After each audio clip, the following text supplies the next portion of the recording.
I was home alone for the week, as my family had gone on vacation while I had to stay and work. It was around 2 a.m. and I'd stayed up to watch a scary movie, in the dark, in my basement. I was intent on really scaring myself and seeing how far into terror I could really go, while still knowing I was safe in my own home. It was then that I heard pounding footsteps on the first floor. This was a common annoying occurrence when my family was home. Every time they passed through the front hallway past the basement door, I heard their footsteps. This time, fear immediately shot through me at the sound. My reflex was to turn the television off immediately. The basement door was up a flight of steps and around a corner, so whoever it was would not have seen any light. I heard the basement door handle click and turn as I sat in absolute darkness. I moved slowly as to be absolutely silent and crawled behind our large television.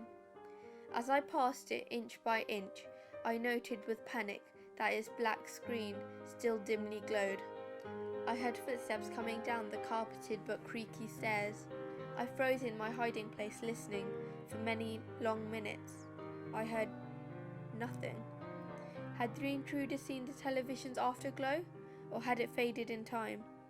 Was it standing in the pitch darkness listening for me? I seemed to lie there in total silence for an interminably long time. My panic began to fade, and I began to think more clearly. Had I really heard an intruder? Could someone possibly be standing there in silence for so long without making any noise? The basement was so exceedingly quiet that the silence itself began to hurt my ears. Could the unknown person really avoid any noise from shuffling or breathing or anything else? If there was an intruder, it was still in the basement, because the creaky stairs were incredibly loud. The door handle clicked, and it wouldn't know how to mask its footsteps on the first floor, so that they couldn't be heard down here. I began counting in my head, trying to pass the time as drool fell from my mouth onto the carpet. I didn't dare risk the sound of swallowing. I reached 60 seconds, once, twice, 30 times, 60 times.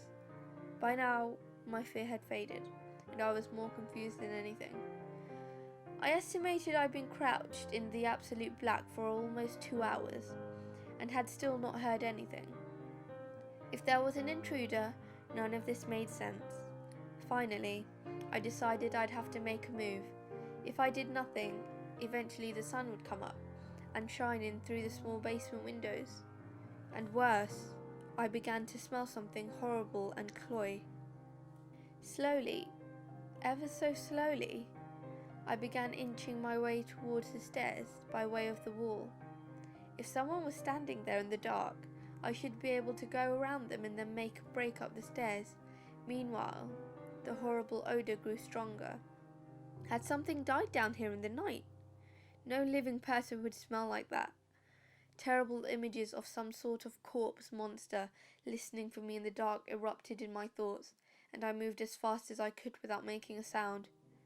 Just as I finally approached the stairs, there was an enormous clatter, as of something falling or collapsing on the floor.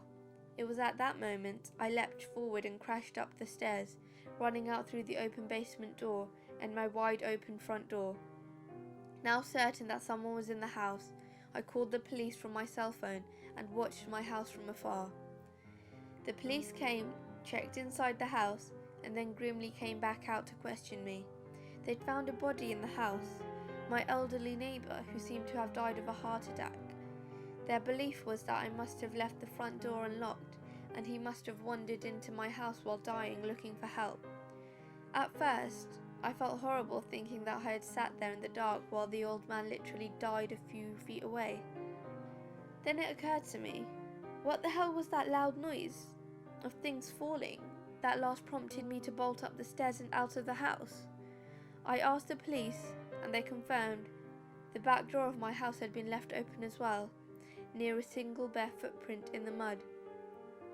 Somehow, for some reason, I'll never know, there was something else in that basement with us, silent, waiting, and listening in the dark over the fresh corpse of an old man.